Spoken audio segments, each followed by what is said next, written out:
হাসনাত আব্দুল্লাহ কুমিল্লা সরাসরি প্রশ্ন করবেন, ব্যাখ্যার প্রয়োজন নেই। আসসালামু আলাইকুম।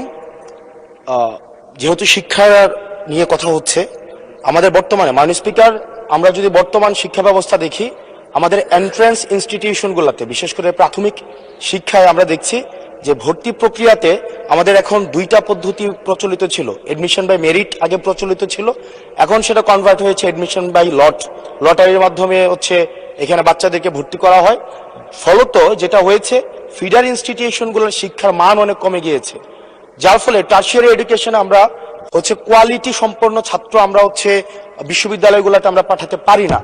এখন মাননীয় মন্ত্রী মহোদয়ের কাছে আমার প্রশ্ন থাকবে, এই যে প্রাইমারি স্কুলে বাচ্চাদেরকে ভর্তি করানোর ক্ষেত্রে আমরা কি ভর্তি প্রক্রিয়াটা আমরা পরিবর্তন করব কিনা, নাকি এই যে এডমিশন বাই লটারির মাধ্যমে আমরা নিব এবং মেরিটকে আমরা হচ্ছে সবসময় হচ্ছে দমায় রাখবো, নাম্বার ওয়ান।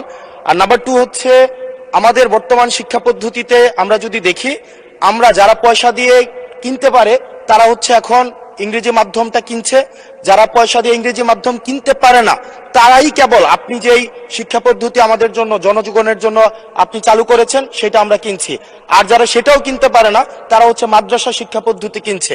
আপনার কাছে প্রশ্ন যে আমাদের বর্তমানে একটা দেশে এই তিনটা শিক্ষা পদ্ধতি যেটা অর্থনৈতিক অবস্থার উপরে নির্ভর করে চলে, এই তিনটা শিক্ষা পদ্ধতি জিয়ে রেখে আপনার কি মনে হয় যে আপনি একটা ইনক্লুসিভ শিক্ষা পদ্ধতি নিয়ে আমাদের দেশটাকে আগায় নিতে পারবেন? ধন্যবাদ।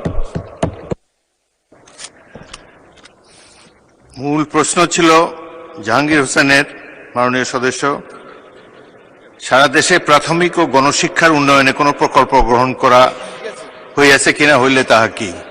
এখন তো ইন জেনারেল আমরা ডিসকাশনে চলে গিয়েছি, তবুও মাননীয় মন্ত্রী আপনি ইচ্ছা করলে উত্তর দিতে পারেন। ধন্যবাদ মাননীয় স্পিকার, ধন্যবাদ মাননীয় সংসদ সদস্যকে। যদিও তিনি ব্যাপকভাবে প্রশ্ন করেছেন, আমরা আশা করি মহান সংসদে এই বিষয়গুলি আলোচনা হওয়ার প্রয়োজন রয়েছে এবং তিনি করছেন। মূলত আমাদের দেশে শিক্ষা ব্যবস্থার জন্য রুরাল অ্যান্ড আরবান দুইটি সেকশন রয়েছে। এখন গ্রামীণ জনপদে যে প্রতিষ্ঠানগুলো রয়েছে সেখানে প্রি প্রাইমারি স্কুল রয়েছে এবং ছাত্র সংখ্যা এতটা কম্পিটিটিভ নয়, সে কারণে সেখানে ভর্তি সমস্যা তেমন একটা হচ্ছে না। ঢাকা শহরগুলোতে আমাদের এই প্রাথমিক স্তরে ভর্তির একটি সমস্যা রয়েছে। এই জটিলতা নিরসনের জন্য বিগত সরকার লটারি সিস্টেম করেছিল, যেটা আদৌ আমার মনে হয় না যুক্তিসঙ্গত।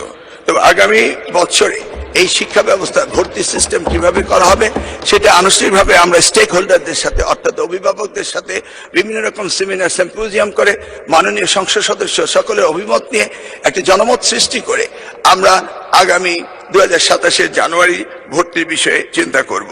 তিনি আরেকটি বিষয় উপস্থাপন করেছেন, আমাদের 3 ডাইমেনশনাল যে শিক্ষা ব্যবস্থা রয়েছে সেটাকে সমন্বিত করা।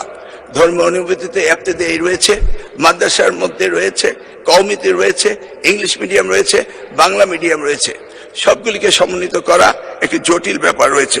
তবু আমরা ইতিমধ্যে কমিটি করেছি, ইংলিশ মিডিয়াম স্কুলগুলোকে সরকারের আওতায় এনে তাদেরকে কিভাবে আমাদের যুগোপযোগী শিক্ষা ব্যবস্থা বাংলাদেশের দেশের নিয়ম কানুন মেনে করা যায় সেই বিষয়ে আমরা কাজ করছি। ইতিমধ্যে আমরা কমিটি গঠন করে তাদের সাথে যোগাযোগ করছি।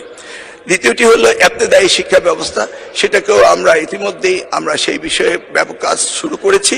আর কওমি শিক্ষা ব্যবস্থাকে কিভাবে অন্তর্ভুক্ত করা যায়, কারণ একটি দেশে বিভিন্ন শিক্ষা ব্যবস্থা না থেকে কিভাবে শিক্ষা ব্যবস্থা সমন্বিত করা যায় সেই ব্যাপারে সরকারের পক্ষ থেকে প্রচেষ্টা এবং উদ্যোগ আমরা নিচ্ছি। ইনশাআল্লাহ আগামী দিনগুলোতে পর্যায়ক্রমে আপনারা দেখতে পাবেন।